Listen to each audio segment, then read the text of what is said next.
Hello everybody, Turno here, and welcome back to the Le Royale dev server, where today we are taking a look at the BTR-80A armoured personnel carrier. And this is coming between the PT-76B and the ASU-85. Now the BTR-80A is a 5.7 vehicle, the 76B is a 5.0, and the ASU-85 is a 6.3, so obviously it is helping to fill the quite substantial gap between those two vehicles. Now, of course, one of the main points you may have noticed about this is that it is a Cold War vehicle, and being at 5.7, it's going to be in an equivalent battle rating to many World War II vehicles. So this might break your immersion a little bit.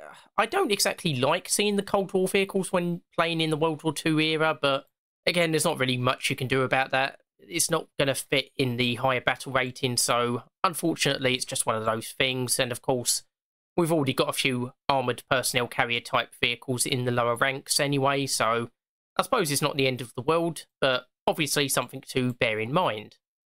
And also, this is an amphibious vehicle, so we'll test this out in test drive, but as far as I'm aware, this should be able to cross rivers. Now, of course, it's an armoured personnel carrier, so not particularly well armed. It's got a 7.62mm machine gun and a 30mm autocannon. And as you can see, you can fire default shells, which are half and half armor piercing and high explosive fragmentation. You've got HE majority, which is high explosive fragmentation and a little bit of armor piercing tracer. Or you've got majority armor piercing tracer, which is again mostly armor piercing tracer with the odd high explosive fragmentation shell. And the maximum penetration with this is 53mm at 500 meters. And of course, the biggest drawback about the 30mm autocannon is that it only carries 300 rounds. Now, of course, you're probably unlikely to actually get through all of them in one match, but if you're in a prolonged engagement, you're definitely going to have to be going back to the capture points to reload your weapon. And yeah, it does somewhat limit the amount of destruction you can do. And bear in mind, this has a fire rate of 330 rounds a minute, so theoretically in under a minute you could fire your entire complement of ammunition, which yeah, is not necessarily the best thing in the world. It's not exactly groundbreaking, though it may do well at close ranges and against slightly armoured targets. Of course, this is itself a lightly armoured target. We've got high hardness rolled armour, which I think is a 1.2 multiplier when it comes to armour, so 10mm actually protects more like 12mm, but of course it is only 10mm, so unless you're going against something armed with a 50 cal, everything else is just going to absolutely destroy you. And of course, that 10mm is at the front of the vehicle. It gets even worse at the sides and rear and the roof area. Speed is pretty good, 60 miles per hour, or about 96.5 kilometers an hour. So this is a very fast vehicle, though of course that is going to be on flat terrain. As soon as you get onto muddy terrain, that's going to be a different story. And moving on to the crew, we do only have 3 crew, which is a driver and commander at the front of the vehicle and the gunner at the rear here. So not particularly well endowed in the amount of crewmen manning this vehicle. You only need one lucky shot to knock out the driver and commander, and that is your vehicle gone. And again, seeing that it is a lightly armoured vehicle, that is more than likely going to happen. Other than that, it does come with night vision device, which is pretty handy, and that's available to the gunner, commander, and the driver.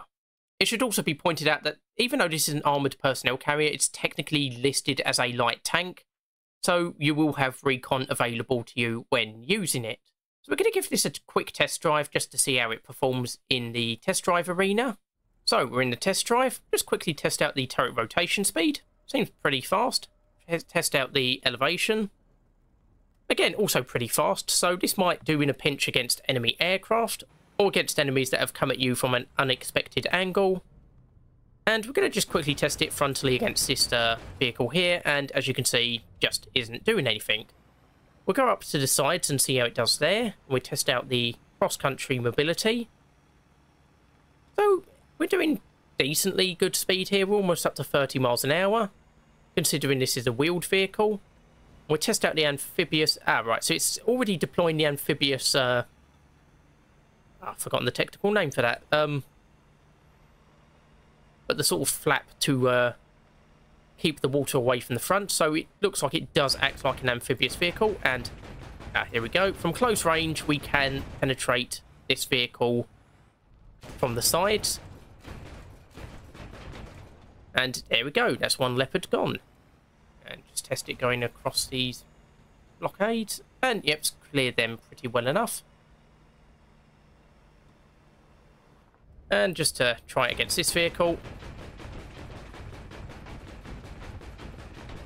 Yeah, you can see the weaponry is a bit hit and miss depending on what vehicles you're going against. But of course, that is a Cold War vehicle, so that's not necessarily the vehicles this is going to be going against. Let's try out the night vision. Yep, there's the night vision, as you would expect. Does not particularly work well in the day. And here is the amphibious capability. Should also point out this does come with some grenade launchers. That is the coaxial machine gun. So, yeah, this could work in a pinch crossing rivers, giving you some cover from enemy fire. It's not the fastest thing in the world, unfortunately, but most amphibious vehicles aren't. Just see how it does getting out of the river as well.